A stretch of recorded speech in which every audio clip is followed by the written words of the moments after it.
चलिए देखिए कि जैसे कि पिछले वाले क्लास में आपको कक्षा 10th का मतलब क्लास हाई स्कूल का क्या आपका न्यूमेरिकल क्वेश्चन बताए गए थे और हम बोले थे देखिए कि फिर आएंगे आपके पास क्वेश्चन, कुछ बेहतरीन क्वेश्चनों के साथ हम मिलेंगे। और देखिए हम अपना वादा पूरी तरीके से निभा रहे हैं। और देखिए कक्षा हाई स्कूल में पूछे जाने वाले बोर्ड में आपके ये सारे क्वेश्चन इस टाइप के क्वेश्चन पूछे, अधिकतर क्वेश्चन इसी टाइप के आपसे पूछे जाएंगे और बहुत ही सिंपल तरीके से सॉल्व करेंगे। देखिए पहला क्वेश्चन आपके लिए क्या है कि आपको R प्रतिरोध वाले N प्रतिरोध दिए गए हैं। तो पहला पूछा है अधिकतम, दूसरा पूछा है न्यूनतम प्रतिरोध प्राप्त करने के लिए आप उन्हें किस प्रकार संयोजित करेंगे और अधिकतम और न्यूनतम प्रतिरोधों का अनुपात क्या होगा। देखिए तो सबसे पहले हम लोग क्या करते हैं, पहला क्वेश्चन सॉल्व करते हैं। तो देखिए पहला अगर क्वेश्चन सॉल्व करना है तो मेरे साथ देखिए और हम कितने आसानी से इसको सॉल्व करते हैं। तो सबसे पहले कुछ हम आपको इसमें कुछ स्पेशल नोट बता दें कि इस प्रकार के क्वेश्चन को, पहला क्वेश्चन को आप किस प्रकार सॉल्व करेंगे। एकदम आसान तरीके से हम लोग सॉल्व करेंगे। चलिए देखिए कैसे सॉल्व करते थे और बोले थे देखिए थोड़ी सी लापरवाही मत करिए, एकदम साथ लगे रहिए, दिल से लगे मेरे साथ और आपको मैं प्रॉमिस करता हूं कि आपके सारे क्वेश्चन बहुत ही इजी से लगाएंगे। और देखिए किस प्रकार से हम पहले आपको स्पेशल नोट बना दे। देखिए स्पेशल नोट ये है कि आपको पहले सीरीज कॉम्बिनेशन श्रेणी क्रम में दिया गया था आपका, क्या श्रेणी क्रम में। तो श्रेणी क्रम में प्रतिरोध का फार्मूला हो आज तो सर जी बताया था, श्रेणी क्रम का फार्मूला क्या बताए थे, R बर R इक्विवेलेंट बराबर क्या R1 plus R2 plus R3 dot dot Rn। तो मान के चलिए कि श्रेणी क्रम में n प्रतिरोध दिए हो, कितना दिए हो बताइए, n प्रतिरोध दिए हो, इसमें श्रेणी क्रम में n प्रतिरोध को जोड़ा जाए, क्या किया जाए बताइए, जोड़ा जाता है। तब देखिए क्या फार्मूला मिलता है। तो जब भी आप क्या करेंगे n प्रतिरोध को श्रेणी क्रम में जोड़ेंगे, अगर मान लीजिए R बराबर आप लिख रहे हैं R1 मतलब एक प्रतिरोध जोड़ा गया है, प्लस क्या कर दीजिए R2 दो प्रतिरोध जोड़ा गया है।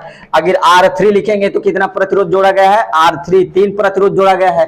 अगर आप डॉट डॉट करते करते कितना लिख दे n, अर्थात आप n प्रतिरोध जोड़ चुके हैं और कह रहा है कि यदि सबका प्रतिरोध कितना हो R, तो बताइए अगर R लिखे तो R कितनी बार, एक बार, फिर R कितनी बार, दो बार, फिर कितनी बार, तीन बार, फिर कितनी बार, चार बार, ऐसे कर करके कितनी बार हो जाएगा, n बार। तो आप इसको लिख सकते हैं क्या, NR। n की वैल्यू 1 रखेंगे तो मिलेगा 1R, n की वैल्यू 2 रखेंगे तो मिलेगा 2R, n की वैल्यू 3 रखेंगे तो 3R। ओ n बराबर n रख देंगे तो क्या मिलेगा, NR प्रतिरोध। तो ये प्यारे बच्चों क्या होता है हमारे पास, यदि n प्रतिरोध क्या हो श्रेणी क्रम में जोड़ा जाए तो उनका तुल्य प्रतिरोध कितना आता है, NR आता है। तो अब दूसरा लेते हैं हम लोग, अगर इसी प्रकार क्या जोड़ा गया हो, समांतर क्रम में जोड़ा गया हो, किसमें जोड़ा गया हो, समांतर क्रम में जोड़ा गया हो, तो उनका तुल्य प्रतिरोध कितना होगा हम लोग देखते हैं। पहले इसको आप नोट कर लीजिए। चलिए देखते हैं दूसरा नोट देखते हैं। यदि n प्रतिरोध किसमें जोड़ा हो आपका, समांतर क्रम में, यदि n प्रतिरोध किसमें जोड़ा हो, यदि n प्रतिरोध समांतर क्रम में जोड़े हों, समांतर क्रम में जुड़े हों।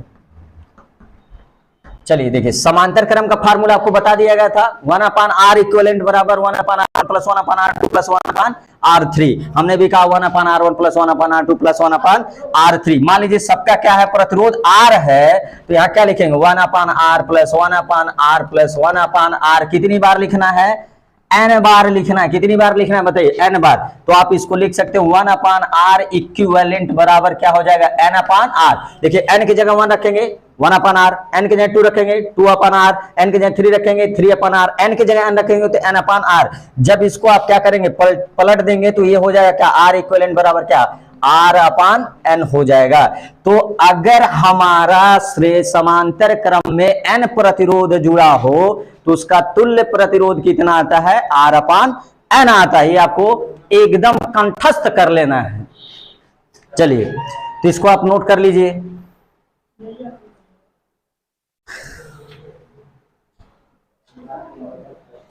चलिए एक चीज और बता दें हम आपको, देखिए जब भी श्रेणी क्रम में जुड़ा हो तो प्रतिरोध का मान बढ़ जाता है, और अगर समांतर क्रम में जोड़ेंगे तो प्रतिरोध का मान घट जाता है।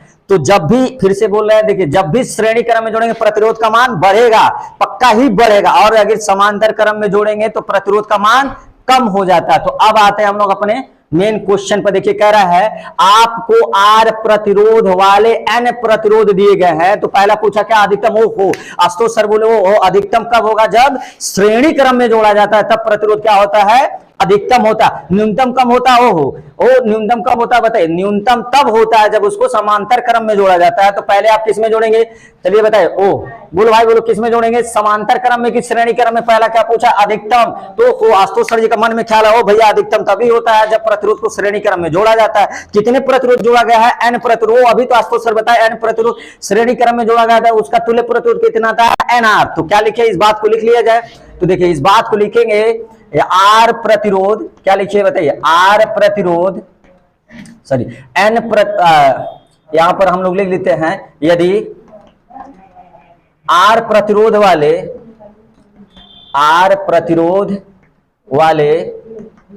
एन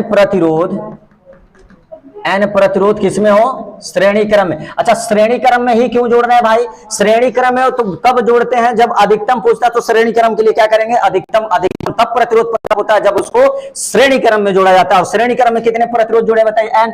तो हम आपको बताए थे आर इक्विवेलेंट क्या होता है? यदि आर एन प्रतिरोध किस में जोड़ो हो? श्रेणी क्रम में जोड़ो तो उसका तुल्य प्रतिरोध बोलो भाई बोलो, किसमें किसमें? ओहो आशुतोष सर जी बताए एनआर होता है, तो हम एनआर लिख लेते हैं। तो ये हो गया हमारे पास क्या? एनआर। अच्छा श्रेणी क्रम में ही क्यों जोड़ा गया है?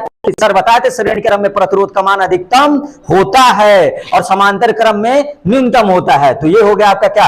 अधिकतम के लिए किस में जोड़ेंगे प्यारे बच्चों? तो इसको अधिकतम के लिए किस में जोड़ेंगे? श्रेणी क्रम में जोड़ा जाता है। किस में जोड़ा जाता है? आपने कहा हाँ, हमने भी कहा हाँ। तो श्रेणी क्रम में जोड़ा, अधिकतम प्रतिरोध प्राप्त कर लिए। अब बोला है कि न्यूनतम प्रतिरोध प्राप्त करने के लिए किस प्रकार संयोजित करेंगे? तो हम न्यूनतम प्रतिरोध कब प्राप्त करते हैं बताइए? बोलिए न्यूनतम प्रतिरोध कब प्राप्त करते हैं? न्यूनतम प्रतिरोध के लिए क्या? न्यूनतम प्रतिरोध के लिए कब प्राप्त करते बताइए? बोले क्या बात है, देखो इतना मस्त है, इसे एकदम लगे रहिए मेरे साथ। न्यूनतम प्रतिरोध के लिए किस में जोड़ते हैं?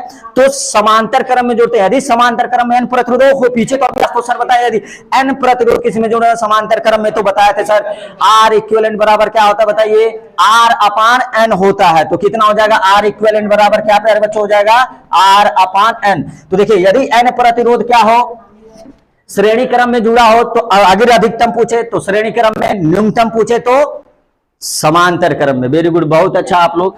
चलिए इधर देखिए, तो अब क्या पूछा है आगे? देखिए क्या पूछा है कि अधिकतम और न्यूनतम प्रतिरोधों का अनुपात बताना है। तो अधिकतम और न्यूनतम प्रतिरोधों, अच्छा बताइए अधिकतम किसमें मिला?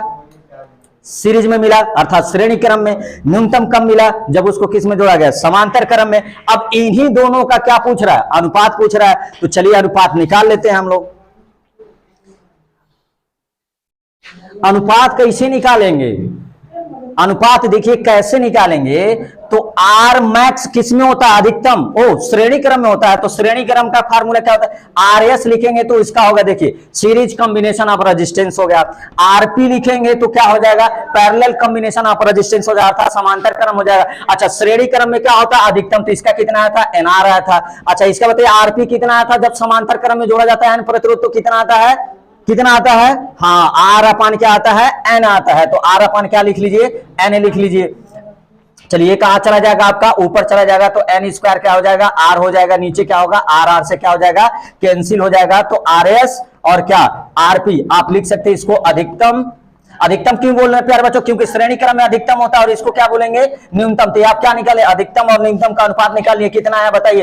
N square. That's your answer हो जाएगा प्यारे बच्चों। अगर कोई तकलीफ है, कोई दिक्कत है, कोई मजबूरी है तो हमसे शेयर जरूर करिए और बताइए इसमें कहीं दिक्कत है कमेंट बॉक्स में जरूर बताइए। सर हमको एक क्वेश्चन समझ में नहीं आया, फिर से हम आपको समझाएंगे।